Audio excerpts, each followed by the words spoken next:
First they deny you, then they fight you, and then they kind of just hope that you die, and they don't have to kind of deal with you anymore. If you would just disappear and die, they could quit paying you retirement pay, and they could quit paying you VA pay.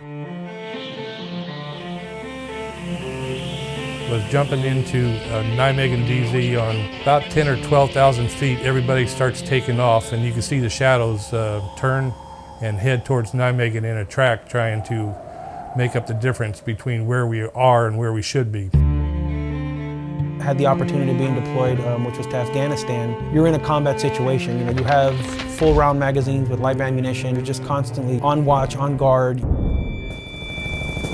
I ended up doing a tree landing that went bad. That night my chute broke every branch it touched, and I crashed about 50 feet to the ground. That's the one injury that still pretty much stops me from doing anything. I crushed some vertebrae.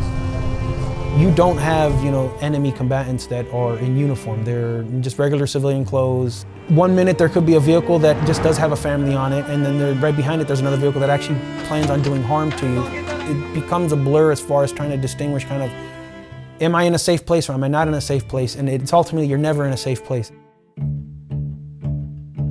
I took my exit physical at the VA in Durham. They identified more injuries than I was aware of. I went to Moore County VA office and asked to file for injuries.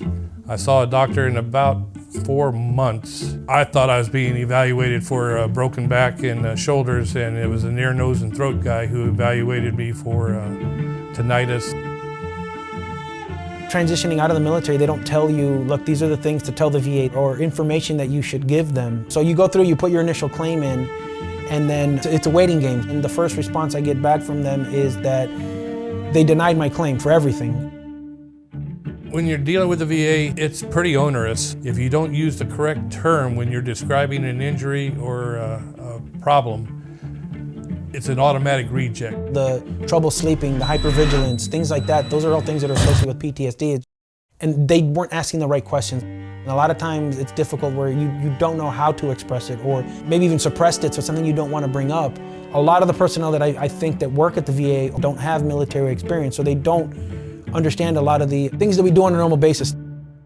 A patient advocate for veterans, they're your go-between.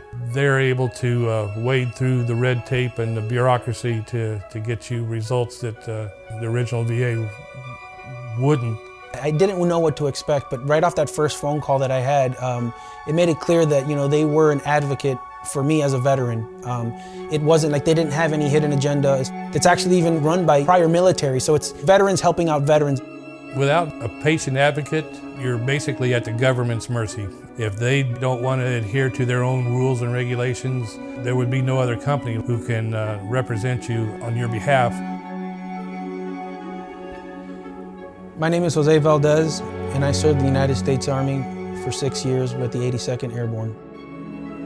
Joel Jewett, I'm a retired Air Force Master Sergeant. I served 24 years active duty as a combat controller. There's a pride in the job and a pride in being an American.